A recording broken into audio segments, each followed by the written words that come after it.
વડીલો, ભાઈઓ તથા બહેનો, તમને હું આદર્શમાં ગામ તરફથી હાર્દિક સ્વાગત કરું છું. મારું નામ બપોરા હરિસાદ છે, ગામ આદર્શમાં.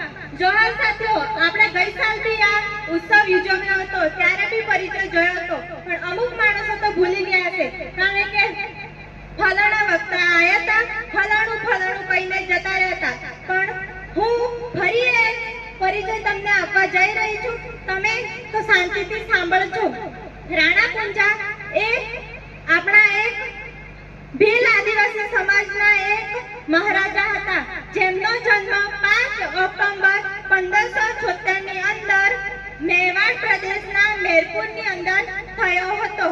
તેમના પિતાને અવસાન થયા બાદ તેઓ ફક્ત 15 વર્ષની ઉંમરના હતા, ત્યારે તેમના ઉપર બધી જવાબદારી આવી પડી હતી. ત્યારે તેઓ મેરપુરના વડા બન્યા, એટલે કે ત્યાંના મુખ્ય બન્યા હતા. ત્યારબાદ તેમની પ્રશંસા આખા મેવાડમાં પ્રસરી ગઈ હતી, જેથી તેઓ ભોમટના રાજા બન્યા હતા. તે વખતે ઈસવીસન 1576 ની અંદર મેવાડ ઉપર મુગલોનું સંકટ ઊભું થયું હતું. ત્યારે આપણા જે મહારાણા પ્રતાપ છે, તેમણે આપણા રાણા પુંજા જોડે સાથ માંગ્યો હતો. એવું નથી કે મહારાણા પ્રતાપે સાથ માંગ્યો હતો, અકબર બી એમના જોડે પહેલા ગયા હતા, પણ આપણા જે ભીલ સમાજના જે રાજા હતા, એમને ખબર હતી કે કોને સાથ આપવો અને કોને સાથ ના આપવો. જ્યારે હલ્દીઘાટીનું યુદ્ધ 1576 ની અંદર થયું હતું, ત્યારે આપણા જે રાણા પુંજા હતા, તેમણે મહારાણા પ્રતાપની સાથે જોડે મળીને અકબર સામે યુદ્ધ લડ્યા હતા.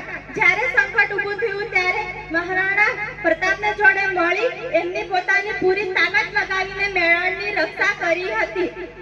જ્યારે યુદ્ધ ચાલતું હતું, ત્યારે પુંજાને મહારાણા પ્રતાપે રાણા નામનું બિરુદ આપ્યું હતું. ત્યારથી આપણા જે રાણા છે, રાણા પુંજાના નામથી ઓળખાય છે. આ વાત થઈ ગઈ મહારાણા આપણા જે રાણા છે પુંજા એમની. હવે વાત કરીશું આજના યૌવનની. આજના યૌવનને થયું છે શું તે સમજાતું નથી. આજનું યૌવન ફેશન, વ્યસન અને મોબાઈલ જેવી વગેરે બાબતોમાં ગાંડું ઘેલું બન્યું છે. આજનું યૌવન બસ પોતાનો જ પ્રભાવ વધે, પોતે જ મોટો બને તેવી ઘેલછા આજના યૌવનમાં જોવા મળે છે. આજનું યૌવન સ્વાર્થી બન્યું છે. દેશનું હિત, સમાજનું હિત અથવા તો કુટુંબનું અથવા તો વ્યક્તિનું હિત જોતું નથી. બસ પોતે જ મોટો બને તેવી વિચારધારા રાખે છે.